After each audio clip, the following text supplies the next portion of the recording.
Chose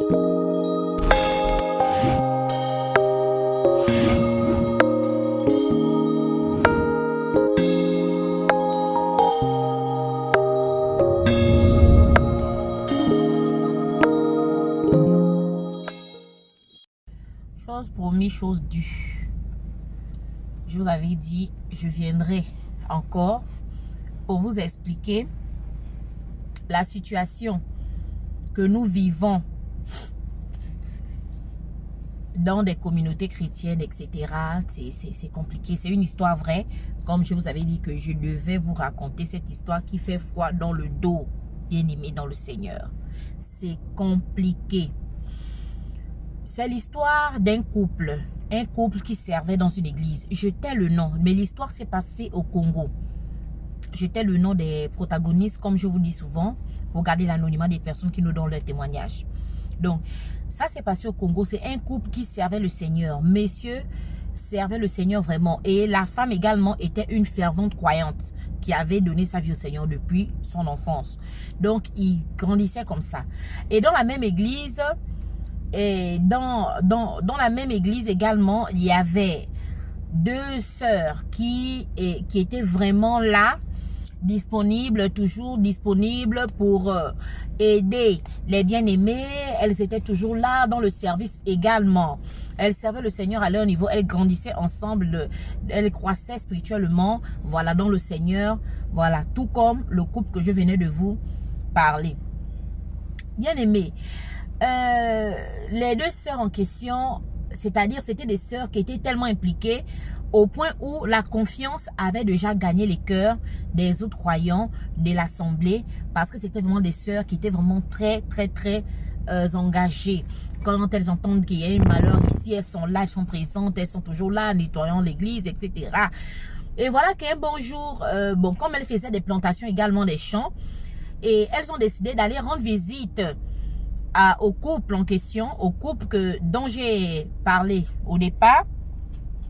Le couple en question, c'était le mari servait, soit il était, je pense, diacre, hein, voilà, diacre si je ne me trompe pas, ou jeune prédicateur. On ne m'a pas précisément, on m'a dit qu'il occupait un office très important dans l'église. Et par la suite, les sœurs, elles sont allées, elles sont arrivées du champ, elles avaient des présents, des prémices des champs, puisqu'on dit souvent que dans la Bible, on parle des prémices. Les prémices, c'est quand tu vas dans une plantation, les premières, si c'est exemple les épis de maïs, les premiers épis de maïs, c'est récolté pour le sacrificateur. Donc, également les hommes de Dieu en général. Bon. Je sais pas, elles ont eu cette présence d'esprit, comme c'était beaucoup. Elles ont amené également chez l'homme de Dieu des prémices, etc. Et comme elles étaient sales, elles revenaient de la plantation, elles devaient en même temps aussi rentrer chez elles à la maison. Elles ont demandé un service à la sœur. Bon, on va nommer la sœur, parce que vraiment, moi, je n'aime pas expliquer comme ça. Bon, la sœur s'appelait Zita. Les deux sœurs, c'est Marlene et Marlon, voilà. Marlene et Marlon, ce sont les deux sœurs engagées. Zita, c'est la femme mariée du serviteur de Dieu. Donc, Marlene a demandé un service à la sœur Zita en disant qu'elle voulait prendre une douche. Bon, sœur Zita ne peut pas soupçonner. Et voilà, ce sont des sœurs qui sont arrivées chez elles, elles veulent se laver, sauf de surcroît, elles reviennent de la plantation, elles ont travaillé, donc les sœurs veulent se laver. C'était en particulier Marlene, c'est sœur Marlene qui voulait se laver. Donc voilà comment la sœur Marlene a demandé à la sœur Zita. Marlon était pour elle là, elle détachait les choses, elle a dit en tout cas moi je me lave à la maison. Donc, et voici que Marley a demandé à Zita. Zita a dit qu'il n'y a pas de souci. Attends, je vais apprêter la douche. Et quand elle est partie apprêter la douche, la sœur Zita, je ne sais pas ce qui s'est passé. Au lieu de prendre un gratte-corps non usagé, en fait, elle a pris ce qu'elle avait l'habitude d'utiliser. En fait, elle s'est trompée. Voilà, elle s'est trompée, certainement dans le rangement, elle avait classé les usagers avec ceux qui sont non. Donc, du coup, elle a juste soulevé, je ne sais pas comment ça s'est passé. Et elle a dit, va dans la douche. Mais c'était pas dans sa douche, il y avait une douche extérieure. Et la sœur a commencé à se laver,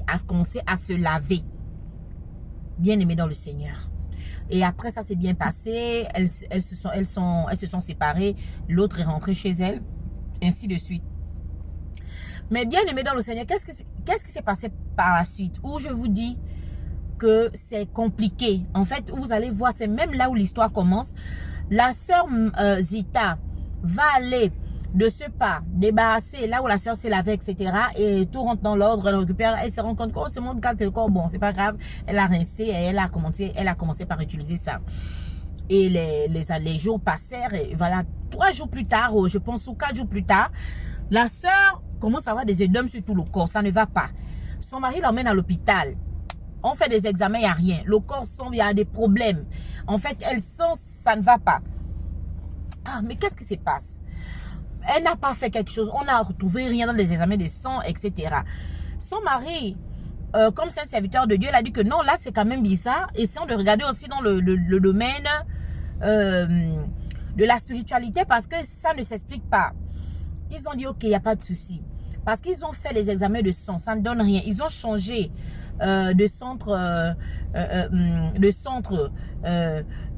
médical. Ils sont allés dans un centre, ça n'allait pas. Ils sont allés dans un autre centre médical. Ça n'allait toujours pas. La sœur, le corps s'enflait. Elle était vraiment dans un état pas bien. Elle se tordait de douleur. Elle pleurait. Et voilà comment le frère s'est mis à prier. Il s'est mis à prier, ça ne va pas. Maintenant, un jour, quand la sœur a commencé ça a commencé à vraiment à prendre de l'ampleur parce que ça n'allait plus, on l'a mené à l'église. Et pendant la prière de l'église, à l'église, il y a un bien-aimé, c'est un homme, qui commence à faire des révélations. Il dit que non, vous avez reçu 2 femmes à la maison. Parmi les 2 femmes en question que vous avez reçues, il y a une qui n'était pas bien intentionnée.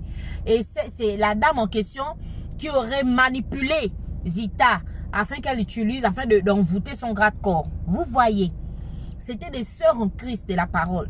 C'était des sœurs en Christ qui ont cru. Bon, vous-même, vous voyez comment quelqu'un peut venir avoir des intentions. Donc, ça veut dire que je ne sais pas dans quel but. Hein, parce que là, je suis même en train de sauter. Tellement il y a beaucoup de choses, mais je saute parce que je n'aime pas souvent faire les deuxièmes parties.